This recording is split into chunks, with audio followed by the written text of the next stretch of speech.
Okay, good morning, everyone. Thank you for being here this morning. MBA has been very pleased to have this ceremony now for a number of years, and probably a good idea to move it in the dining hall, even though it's a beautiful morning. Some days, as some of you know who've been here, it's been a little bitter cold out front. But we have a great group of people here, and we're thankful that a number of you have traveled some distance to be here. And of course, we're always appreciative of our friends nearby that come to these programs. I'm very fortunate to work with and for this community.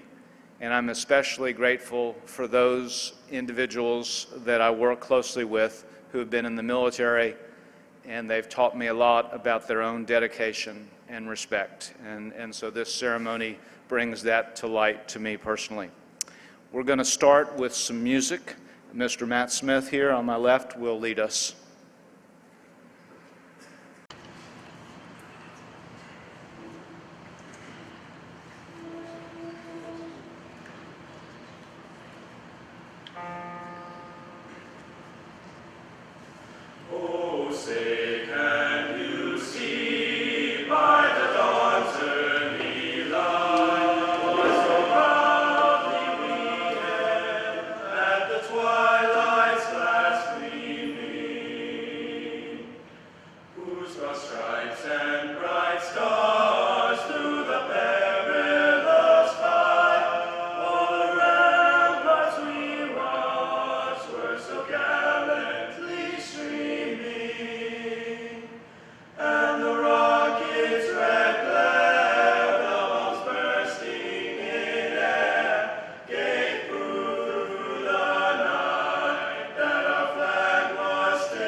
Good morning. My name is Michael Bass, and I work in the Alumni Relations Office. I'm a 2000 alum from MBA, and I want to thank each and every one of you for being here this morning.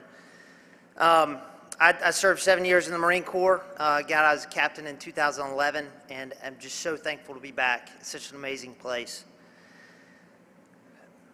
I want to thank each and every one of you for being here this morning as we celebrate those who have given so much for our great nation. As an MBA community, I think it's very important that we remember and honor those MBA alumni, faculty, and staff who have given and sacrificed so much in our nation's defense.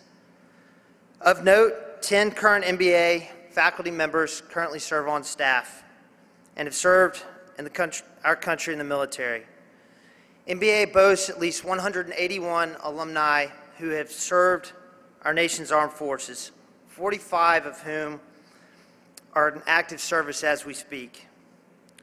25 of those 181 alumni have lost their lives in battle and have paid the ultimate sacrifice for our country. One of our Wallace alumni, Captain Willie Cornelius, died at the age of 23 during World War II. We have just recently refurbished a shadow box that commemorates his life and service, which is located with Dr. Clay Bailey, who's located right there in the back. And actually, it's right up front, so if you can take a look at it, please do at the end of the ceremony. Needless to say, MBA is a school with a rich tradition of military service, and we are proud to honor them this morning.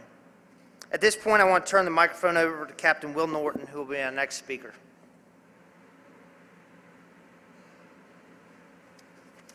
Good morning.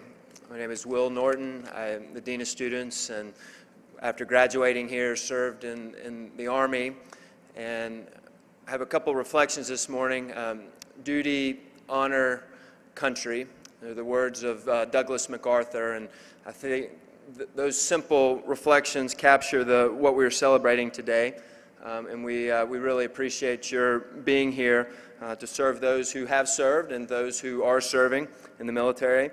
And one of the great honors that we have, the faculty have who work at MBA, is to witness the students who enter into the military. In my opinion, there's no clearer manifestation of the values of MBA than through the young men who raise their right hand to take an oath to serve our military. It's truly inspiring to hear the eagerness and determination that these young men have to fulfill a sense of duty, to dedicate their lives to our country, and to serve something greater than themselves. I was just talking to Trey Rochford, who said his son Ross was signed up this morning at college, and there are countless others. Mark Lowe's pictures are up there.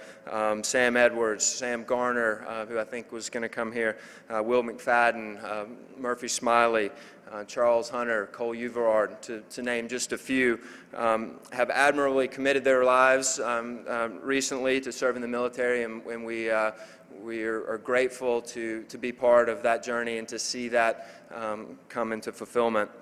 And it's humbling to think about the names on these walls, the many more names who've taken the same oath. And as Mr. Joya mentioned, this is the first year to have this ceremony in the dining hall, and it's meaningful to reflect on the many names on these walls whom we're remembering today. Last year, we put poppies over the names of the veterans who died in combat in World War I as we reflected on the arrival of the 100th anniversary of many of the events of World War I. Please raise your hand if you are a veteran of the United States Armed Forces. Please raise your hand if you're currently on active duty. We got two. Please raise your hand if you're a parent of somebody who's on active duty. Let's give these groups a round of applause.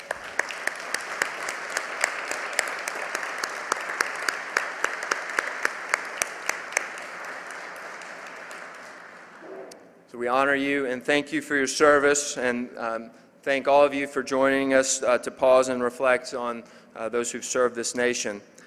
Now we're going to pause and take a moment of silence with gratitude and remembrance as we reflect on the countless sacrifices of our military and our veterans. The moment of silence will conclude with the playing of the Navy hymn led by Matt Smith and the Headmaster Singers. Please have a moment of silence.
Good morning.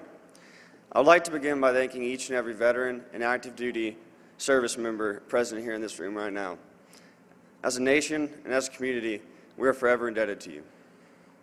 Lee Iacocca, the developer of the Ford Mustang and later CEO of Chrysler, once said, "The thing that lies at the foundation of positive change, the way I see it, is service to a fellow human being."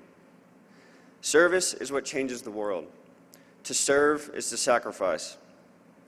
Sacrificing a little can change a life. Sacrificing a lot can change the world. I'm not a veteran. I have yet to serve in the military, so I don't know what it's like to serve an entire country. I don't know what it's like to be responsible for protecting over 318 million people in this country. Yet, I can see the results of that service each and every day. Each and every day I wake up from my comfortable bed, eat a hearty breakfast, come to this wonderful institution like this dining hall we have to learn. Many Saturdays I spend with friends and family doing such activities as going on walks in the park, going to see a movie, going to fish in the local rivers and waterways, or going to hunt in the deer woods. And most Sundays I spend with my family or friends going to church. Without the sacrifices made by each and every current and former service member, I would not be able to do any of these activities. I would not be able to lay my head on my pillow at night in peace without fear of someone coming in and knocking down my door. I would not be able to go out on the weekends and hang out with my friends and do such activities as aforementioned and go to church without fear of being prosecuted for my beliefs. As a nation and as a community, it is our responsibility to do everything we can to protect and support our defenders. Here at MBA, we have been involved in the Wounded Warrior Project over the past few years. And over the past 3 years, we have raised about $30,000 for the project. And this year, Matt Hopp and I have been working very hard to achieve that goal of $10,000 per year, or exceed it. The Wounded Warrior Project helps wounded, both mentally and physically wounded veterans recover and assimilate back into civilian life. While we can never fully repay our veterans, we want to help as much as possible. Here to speak with us this morning is a man who knows service to his nation very well. I am honored to be able to introduce our speaker this morning, Admiral Wilson Pruer. Admiral Pruer graduated from MBA in 1960. After MBA, he attended the United States Naval Academy in Annapolis, Maryland, where I hope to matriculate next fall. Admiral Pruer's life of service included the following: serving as the ambassador to China, serving as the commander of the United States Pacific Command, becoming the commandant to midshipman at the United States Naval Academy, and serving as the vice chief of naval operations. He is a combat veteran serving in Vietnam as a pilot. Admiral Pruer is one of the most decorated alums to graduate from Montgomery Bell Academy. He embodies the gentleman, scholar, athlete creed in every way. Admiral, thank you for your service and welcome to MBA.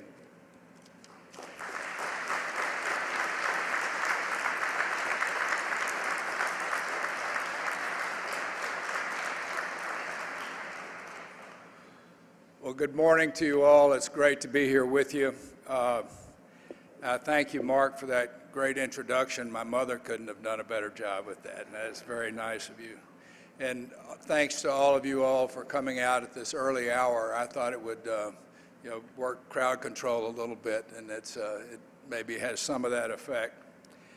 I'm always startled when I come back to MBA, which is about every 3 years or so, to see the first thing you see is the facilities, which are just magnificent, such that graduates of MBA are going to be disappointed when they go on to the next, wherever they go next. But the other part is the growth, and then just the incredible growth with quality that exists here. The music, the character of the people, the education, it's just wonderful to see. Brad, it's a tribute to you and to your predecessors as well, and to all the parents and people that have been an influence here today. Before I get going, I'd like to admit that as I look at the schedule, we're already 4 minutes past the closing time of this event, so I'll try to truncate my remarks a little bit, but it's easy to do because I think all the things that I had to say that are important have been covered well by the previous speakers. The points have been made, but let me try anyway to tell you a couple of stories and about the concept of veterans as I see it. All of them were young when they started, like the young men here, young men and women. Over history, many lives have been lost, and we have Memorial Day where we celebrate and we honor the people who have lost their lives. Today, Veterans Day, which started at the end of World War I as Armistice Day, is about service. And so I want to orient towards service, which has been the slant of the conversation so far this morning. But it honors people who have raised their right hand, taken the oath to support and defend the Constitution of the United States against all enemies, foreign and domestic, and they have ceded some of their own rights. They've ceded their time. Some of them have ceded family ties. Some of them have ceded their health in the service of us and of the nation and of each other. So we read a whole lot about the plight of many veterans that have been wounded both physically and mentally, and they deserve and have earned our care and our love and our support. But today is about the broader group of veterans, people who have served in any way in our nation's military over this long time. So I'm going to tell about 3 stories. And one of my favorite phrases in dealing with Washington is most things are based on the truth. They're not necessarily true, but they're based on the truth. And these stories are they're pretty true. But the first one is about a friend of mine, Captain Charlie Plum, who was a Navy captain. He's a contemporary of mine, flew in Vietnam. He was flying F-4s. He got shot down in 1966. He spent 6.5 years in prison in Hanoi and came out, and Charlie, since that time, has made his living as a motivational speaker. But he didn't start off doing that until one day, it was in 1976, he was in a restaurant in Chicago, and he was having a meal, and a guy came up to him, a sort of a grizzled old guy, and said, "Are you Charlie Plum?" And he said, "Yeah, I'm Charlie Plum." And he said, "Well, you know, I'm the guy that packed your parachute on the ship when you ejected from the airplane and it worked." He said, "I've always wanted to meet you." So from that time on, Charlie has had a pitch which is very significant to all of us, and he calls it "Who Packed Your Parachute?" And Charlie's a good speaker, but when you think about it, there are people that have helped each of us along the way, have helped us get where we're going. Some of them we know about, but there are a whole lot of them we don't know about at all, who have done things that may be someone who's given you a leg up along the way. And I think that notion is one that creates humility, or should create humility in all of us as we go forward for whatever successes we have, for the many people that have helped and contributed to our lives and made us work well. Another story, and this is in honor of the Marine Corps birthday, which was yesterday, 240 years for our U.S. Marines, as I've been reminded several times in the last few days.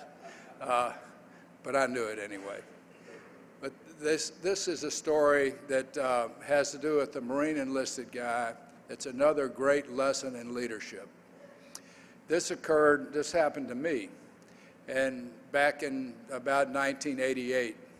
I was flying an F-14. I flew an F-14 into Cherry Point Marine Corps Air Station, which is on the East Coast in North Carolina. And it was after a big exercise with the Marines. It was about this time of year, except it was a little later, and it was a late afternoon, and it was cold, and we went in and we went through a debrief of this exercise. I went back out with my Rio, a guy named Tank McNamara, to pre-flight the airplane to fly back up to Oceana, which is an hour away, and in a quick airplane. And so I went out and you kick the tire, light the fire, as the saying goes, but I kicked the tire and the bead on the nose tire was broken, so I couldn't take off. And they're going to fix the Marines were working around fixing the nose tire, and it got colder and it got late in the day, and they brought the little huffers and start carts up to shine the lights on the nose gear so the guys could see what they were doing. And with my Nashville training, I went up to the gunnery sergeant there, and I said, "Gunny, is there anything I can do to help you?" And he looked up at me and he said, "Yes, sir, if you'd just stand out of my light." And I took that aboard, and I've tried the rest of my life to always, when people are doing a good job at something, to stay out of their light and let them go to it. It's a good leadership lesson. The significant thing about this is this gunnery sergeant, the next time I saw him, he was I was at Camp Pendleton, and he was the command sergeant major. It was 16 years later I saw him. He was the command sergeant major at 3MEF, which is a big deal in the Marine Corps. And there he was, and I had not picked up his name when I was at Cherry Point. And he looked at me and he said, "Sir, do you remember me?" And I saw him, and I said, "Okay with faces." I said, "Yeah, I remember you." He said, "You've been staying out of people's light, hadn't you?" I said, "Yeah, I have." But he was a great success in life and taught me a good lesson.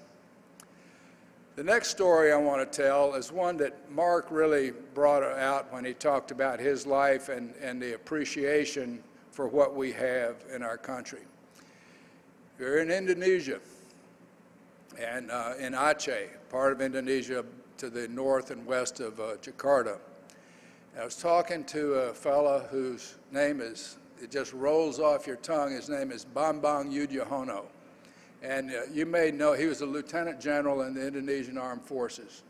And his name is better known later. He was known as SBA Susilo Bambang Yudhoyono, and even better known as the President of Indonesia, which he became later on, for those of you who are junkies about Southeast Asian politics and stuff. But Bambang, we were sitting there, and this is about 1997, and he said, "You Americans don't realize, people like you don't realize that you just won a lottery ticket by being born in the United States. By virtue of nothing that we did gets us born in this country. And the idea of being born here in the period that we've lived, particularly people of my vintage and younger and older too, we've had an entry level for a good life, which most of us don't fully appreciate. We spend a lot of time sometimes wondering why other people in the world aren't more like us. Well, they haven't started off with the same advantages that we have. There's a book that talks about this. It's a fairly new book, a couple of years old, called The Accidental Superpower, written by a guy named Peter Zeihan. And he talks about, in the United States, some of this truly exceptional nation in which we live, that since Bretton Woods at the end of World War II, we have had a fourth of the world's GDP. The gross domestic product has been produced by the United States, and that continues even today, even with the economic times we have. We've had 1/2 of the defense expenditures in the world, and that you can argue, there are a lot of good ways to argue that, should we be spending that or not. Actually, this is a gift from our country to the rest of the world, creating a security umbrella which has permitted the rise of Japan, has permitted the rise of Germany, along with the hard work there. It's permitted the rise of China, for that matter. And so this is a gift we've given the rest of the world. Our economy has been larger each decade for the last 150 years. We are the second oldest continuous government on the face of the earth right now, owing to how bad the things happened at the end of World War II. The oldest for you Anglophiles is England. And it's the only country for the last 170 years where we have not had foreign boots on the ground in our country. It's the only country in the world that has had that. That's the climate in which we've grown up and been able to grow up. We should be very grateful for it. And so people and veterans of my vintage and your vintage are the people that have provided that and have helped that happen for us. They helped make it possible. They didn't necessarily create it. Let me do a quick aside about the military. The military works pretty well. I've been in part of the State Department and other things that work less well. And that's a subject for another conversation sometimes. But the military frequently gets tagged to do things for which they're not equipped. And so what the military doesn't create solutions to these complex problems we have in the world. What the military can do is provide room, space, and time for these solutions to occur. They won't occur without governments and responsible political people trying to solve these problems and coming up with the solutions otherwise.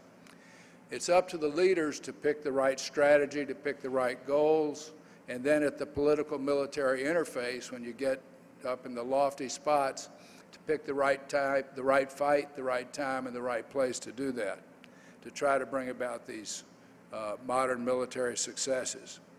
So back to another point, again, Mark took most of the things I wanted to say, but about the characteristics that make the military work and that make our veterans work are the characteristics that MBA nurtures here.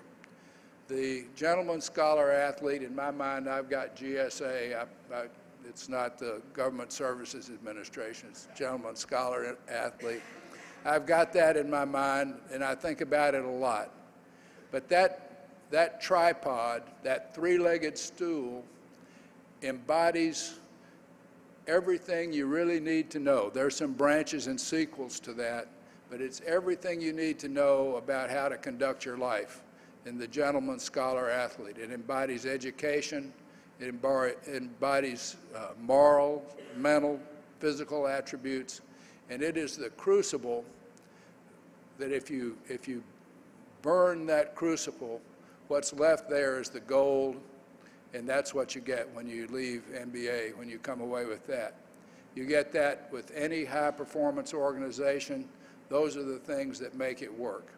Now, I wouldn't give that necessarily to a professional football team or something like that, but certainly for our veterans and for a world in which the veterans are you see a higher calling. It is a calling for people to serve the nation and commit in a life of service. So for this 1% of the population nowadays with the all-volunteer force that joins the military, we honor them. There are people who are willing to die for you and for me and for the nation. There's another side of that bargain, though, is for these people that go out and do the bidding of our nation. As Abraham Lincoln talked about it, it's for we the living. After the Gettysburg Address, it's for we the living. It's for us, everybody in this room, and the people at large. We need to put government in place that will not squander this sacred commitment that our veterans have made. So I feel like I'm preaching to the choir a little bit here, but it's a truth. And so I thank you for paying attention. I know you got to go do ship's work today, and thanks so much for coming. God bless all of you.